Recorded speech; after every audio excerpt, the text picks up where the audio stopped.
Hi, my name's Sarah and I'm going to perform a physical examination on this canine. So I've already gathered all of my supplies, and before we start with anything, we're going to start off by just actually looking at the patient and assessing him before we start messing with him or anything. So overall he seems pretty quiet, a little bit depressed, which is abnormal. Body score looks like a 5 out of 9, which is pretty good. Doesn't look like we're having any kind of respiratory effort. And we'll go ahead and see if he'll stand real quick, just so we can assess how he's using his limbs. So he doesn't seem perfectly steady, but he's not holding up or seeming to be overtly painful, obviously, on any limbs right now. So then we'll go ahead and start with our physical exam, and we'll start off by getting his weight. It's all right, love bug.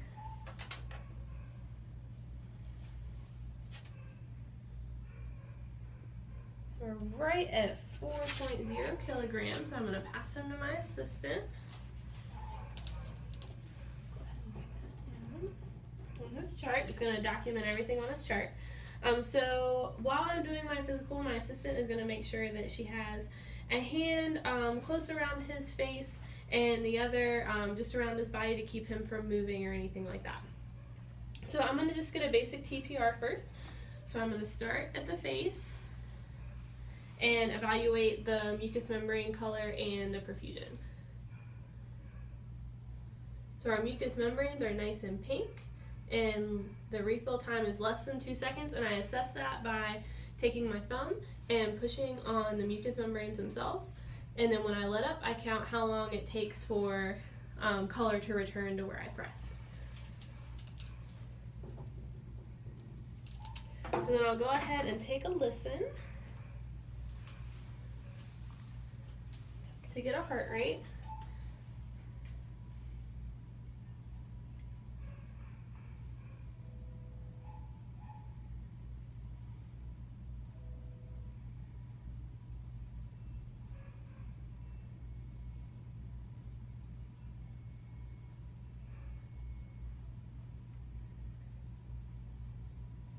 Okay. And so I listened for 15 seconds and counted the number of beats that I heard. So then I'll multiply that by 4. I got 40, and multiplied by 4 is 160, which is the beats per minute. And then I'm also going to make sure that we have pulses for every heartbeat. So I'm going to listen and then simultaneously feel the femoral pulse.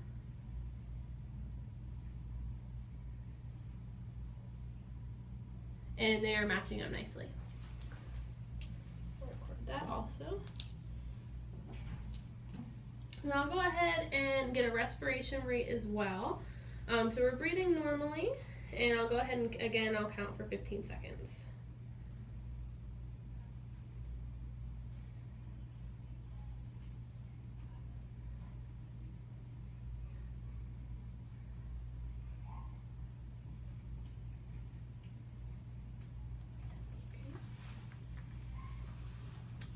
So we got 56. And then we will also go ahead and get a temperature. So my assistant's going to hold around the face because this can be a little bit more alarming part of the exam. And my thermometer is covered with a slip and lubricated well.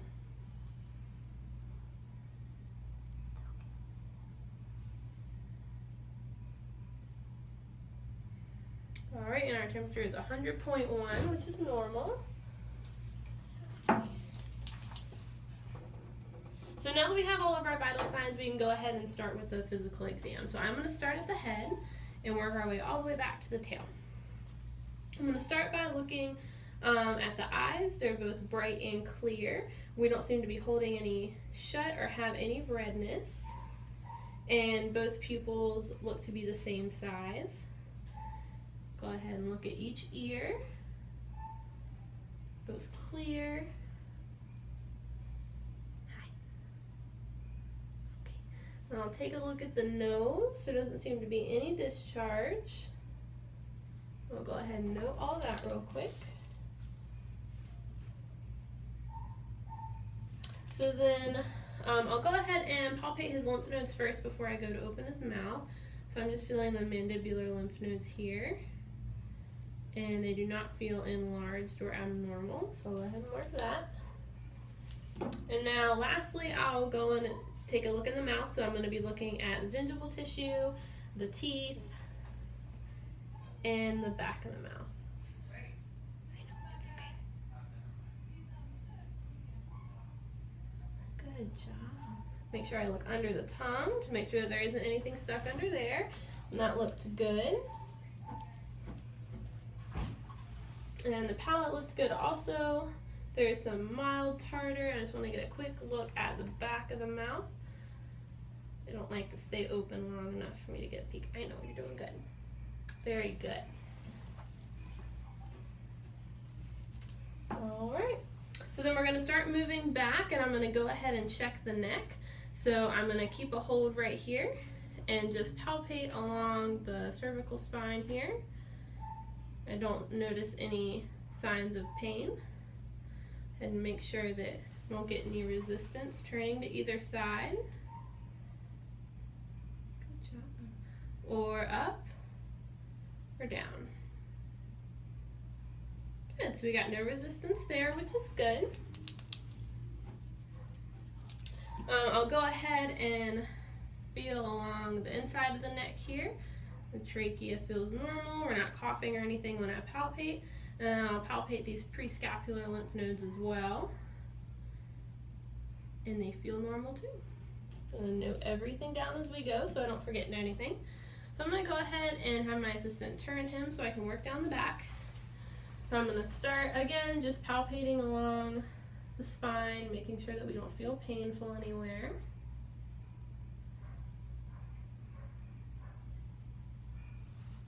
You're okay. That's good. And then stand back up, buddy. I'm just going to take it while I'm back here. I'm just going to take a quick look at the general condition of the skin coat, which is good. Check over the skin for any signs of any lesions or parasites. I like to hang out back here, and he looks good. So then, beyond obtaining a heart rate, we're also going to actually listen to each of the 4 points of maximum intensity. So I'll go ahead and do that now, and we'll listen to the lung fields as well and make sure everything sounds good. So on the left side, we have the mitral valve, which is about level diagonal from the elbow here, which sounds good and clear. And then more ventrally is the pulmonic valve. Sounds good and clear. And then closer up into the actual armpit by the 4th intercostal space is the aortic valve, which also sounds good. And then on the right side, we'll listen to the tricuspid valve here, which also sounds good, and that's located right diagonal from the elbow, that 5th intercostal space. Go ahead and note that all of those sound good before we listen to the lungs. And then with the lungs, we're going to do the cranial dorsal field first, ventral, caudal dorsal, and caudal ventral. And then again on the left side, ventral, caudal dorsal, and caudal ventral.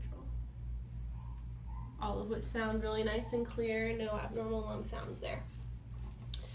So then I'm going to go ahead and very gently palpate the abdomen. And feeling for bladder, which is moderately sized, any abnormal masses, any enlargement of the liver, spleen.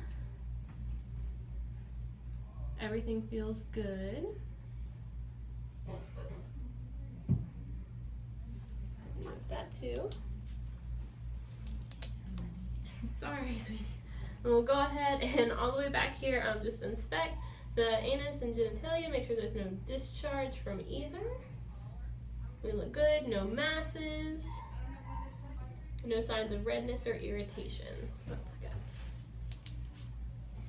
So then, since he wants to sit, we'll go ahead and start with the forelimbs. I'll just turn you a little bit, friend. And go ahead and just make sure we'll do a full range of motion in each limb. I'm going to check all 4 paw pads and the nail beds. Everything looks good.